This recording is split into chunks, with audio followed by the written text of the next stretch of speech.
Okay, hello everyone, welcome back to the channel. I'm laughing because this is the third time I've tried to do this intro. The first time I was interrupted by the dog, wanted to go for a walk. The second time, everything went well, played the game, had a nice solid win with whites, no drama at all, but the audio wasn't recording. So, take 3, let's hopefully not mess anything up this time. So we're playing some Rapid today. Not been playing as much recently. I'm trying to scale back just a little bit, just because I don't want to play too much, but I'm still sorting my openings. And also, maybe more importantly, I've got my wine exam next week, so I don't want to overload my brain with chess stuff when I'm, in revision. One thing I've definitely not looked at all, in at least the last week, is my Nidor stuff. So in general, so I'm playing the Nidorf this way with the pawns in e6 and d6 rather than the e5 main line, just to keep everything solid and flexible. Main point of the Nidorf, keeping this pawn. Oh, g4. I looked at something similar to this. I was looking at rook g1 lines, so we could go d5 was the move there. And I feel that d5 is probably the move here as well. We'll need to have a little look at this. And again, as a usual rule, opponent attacks the wing, break open the centre. Seems like a good plan. But yeah, the Nidorf, d6 and a6, try and hold up the pawns, hold up the key squares here, expand b5, maybe b4 at some point, but a bishop on b7, queen on c7. We always need to be a little bit flexible in these systems because white can come at you from a few different angles. e5. Now, is there any... Try to work out if knight e4 is completely mental. It somehow feels correct to play knight e4, but I don't really understand what the follow-up should be, so I think I'm going to play knight d7.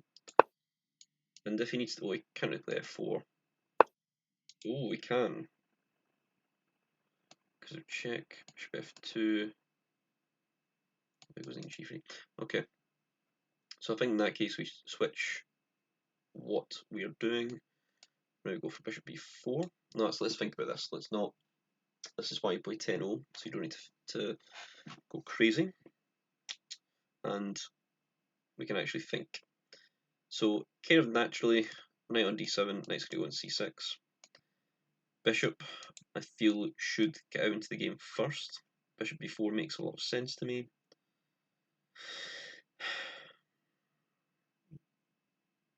Just to try and disrupt the pawn structure on kingside here. And then we could, in theory, go knight c5 into e4 in that case, if it is needed. Knight c6 always an option, because the exchange might favour me. I'm not sure if that's correct. The queen goes on c7, and we are controlling these squares, so I feel bishop e4 makes the most sense here. I might out with h5 at some point just to try and disrupt the kingside. And weirdly, although he's got these advanced pawns, his king might be just as under fire as mine is. Because the king stays in the centre, well, the king in the centre is going to be under attack. Castling kingside, very open. And castling queenside, like when I've got the open c file to play with, maybe going to mess up the pawn structure up here. Is maybe not what white wants out of this game. So this feels like, yeah. I don't think this is in. I don't remember this being on my radar. And if it was on my radar, then it was exchanging on d5 was the follow up, because this feels like gaining space, but maybe overextending early. And my developing moves are much more natural, I think. Seeing that, I am cramped, so that is one downside to this position. I do have less space, and if I do take on c3 at any point, I'll be giving up bishop pair to white. So it's very unbalanced. This very unbalanced. But and I think I spoke of this in another video at some point. I'm sort of set up with these pawns in a line to sort of attack the queen side. We can maybe put a knight via b6 on a c4. And naturally white should be sort of attacking on the king side, but I don't see the immediate breakthrough. And keeping these pawns here could be quite key, just keeping defensive flexibility so I can break whenever I need to. h5 is always in the cards just to disrupt this pawn structure if I have to. So I did expect this. Knight c4 is a possibility. Queen c7 might just be simply quite good.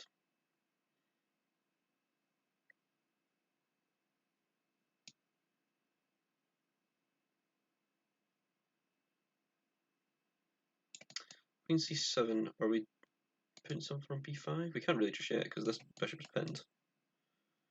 Knight c5 is my other option. Might force bishop g2? Because in my head I'm feeling if I get knight c5 into e4, I'm doing very well.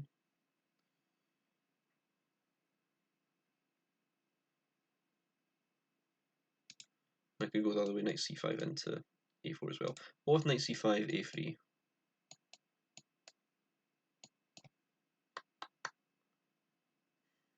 I feel like I'm better off the queen on c7, those lines. Okay, don't really take too much time. I think this is a game that might go on for a little while. So I don't want to, because although it is very unbalanced, I don't see anything concrete just yet. I don't want to use too much time trying to figure out all the intricacies of the opening. Because I mean, if they've not done it in however many years this Sicilian has been a thing in chess, I don't think they start it now.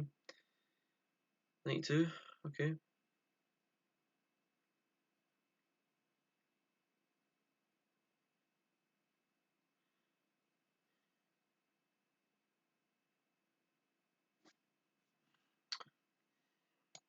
Knight c5 now. I think makes a whole ton of sense. Oh wait, knight c5, a3 in the other line I had knight e4. I just realised that. Okay, so knight c5 immediately might have been actually on the cards. Okay. Something to keep in mind, I suppose. If knight c5 bishop takes, I feel like I'm almost happy to see that. And I pick up the bishop pair. So what's the knight c3, knight c6 even? a3. And yeah, so I feel like now's the time to sort of ask questions.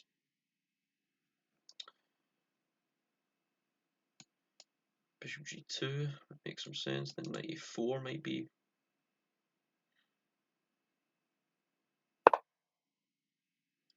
Okay. So you decide not to give up the bishop pair. So now there is some merit, I think, to maybe knight e4 here, potentially. But I think you take it. I think you've got enough time to solidify, and I think you've got enough time to get castled. So knight e4 is probably the most pertinent. Great word, pertinent. So knight e4, a3.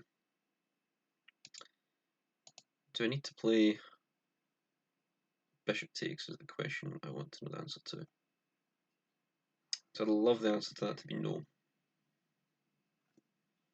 I think it is. The answer to that is no. I actually have the option of going knight d7 into b3 into b6 into c4. Okay, let's just build up pressure here.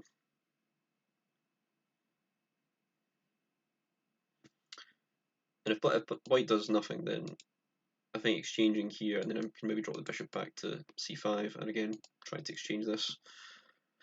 Good bishop. And I'm sure I've talked about it at some point before. When you have less space, exchanging pieces can be quite good. And I feel like if I force the double pawns here, having the double pawns, the isolated a pawn, I can utilise the c file. I've got this beautiful square on c4 that this a knight can pop into if this pawn's on c3. I feel like that's very key. In fact, I might do. Oh, okay.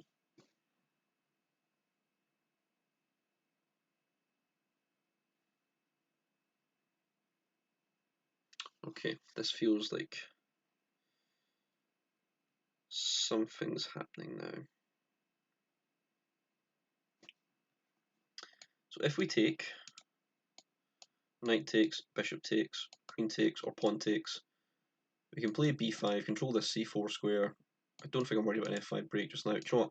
I'm not going to think about this, because I think I want to have more time to evaluate the resulting positions rather than figure out, like I was saying, all the intricacies of these positions.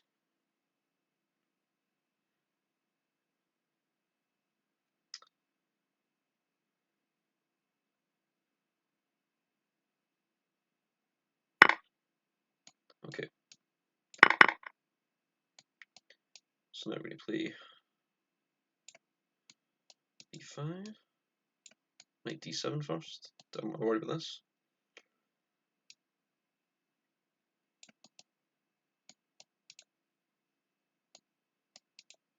I feel I want to play b5 to stop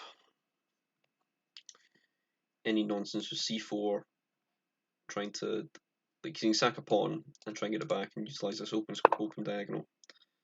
So I think I want to say absolutely not to any of that. a4 is not going to be a thing for a while. Okay. If you go in here, I'm going to play this a little bit faster just to try and get back, because I'm 2 minutes down. I'm going to take the open c5 with the rook. I can drop a knight into c4 for relative ease. I might throw in h5. I need to be slightly careful because I can't castle, and f5 might be. I don't see.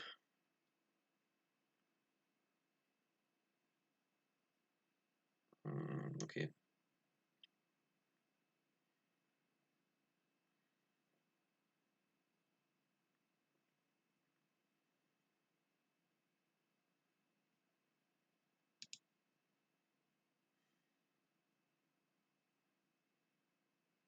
Yeah, it might be a little bit premature, not.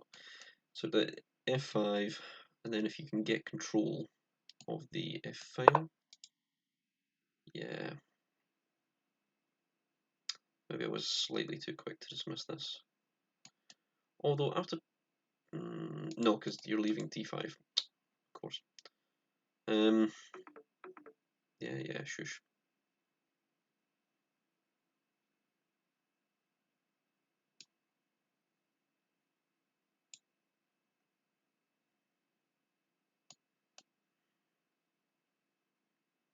So that knight covers f8, which is a point. Let's just continue with rooks like this. I'm not convinced I'm playing this correctly. Right, now knight b6, because this is a check.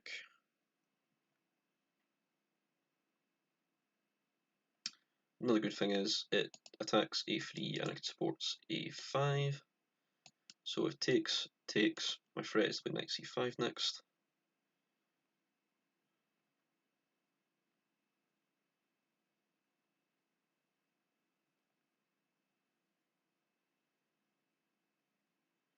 I've also got things like knight c5, knight e3.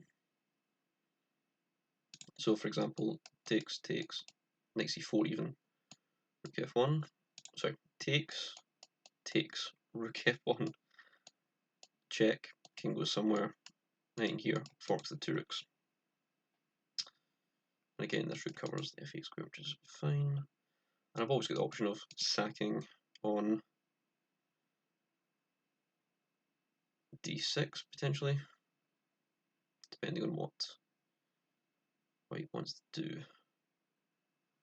Equalising time, which is something. I'm not convinced I played this the most accurately. I should have been more aware of, this is one of the things I've been looking at, is being more aware of my opponent's plans and not just concentrating on my own. So I was so ready to take this c4 square and put this rook on the c file that I sort of dismissed this, because I didn't really see immediately how we got a breakthrough with so little piece on the board, but I've also got fewer pieces to defend. King's in the centre of the board, so it might be slightly more interesting than first meets the eye. So let's play check first.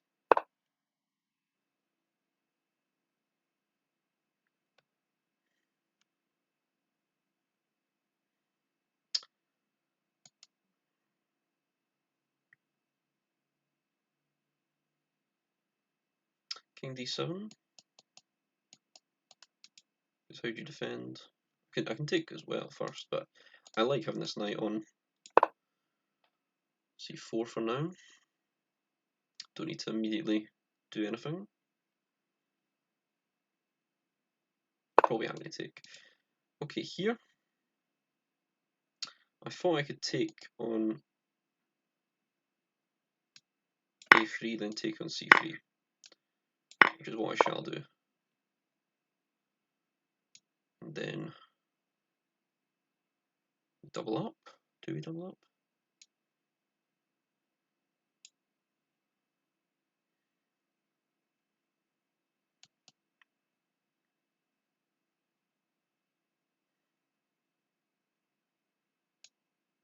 Okay, let's double up.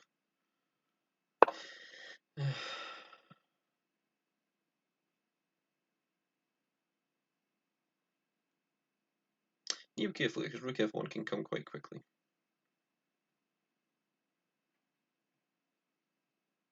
The good thing is, if you take, and then I take back on e6, the king, I'm defending this pawn twice. So let's push pawn, see what he wants to do. And I will pre-move that, because I think that's correct. Okay, can I go rook g3 here?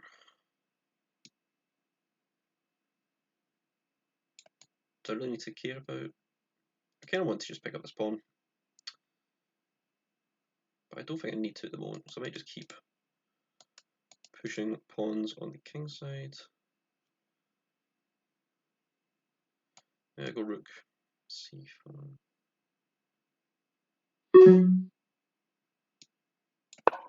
Thanks for the reminder, lichess. Needs to be a little bit faster.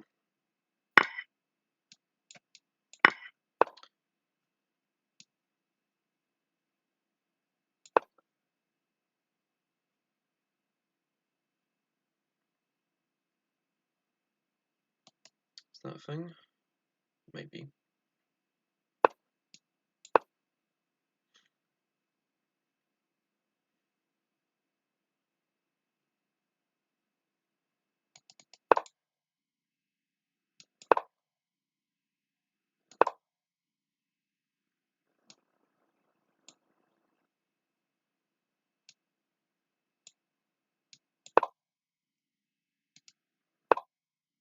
Oh, you stupid.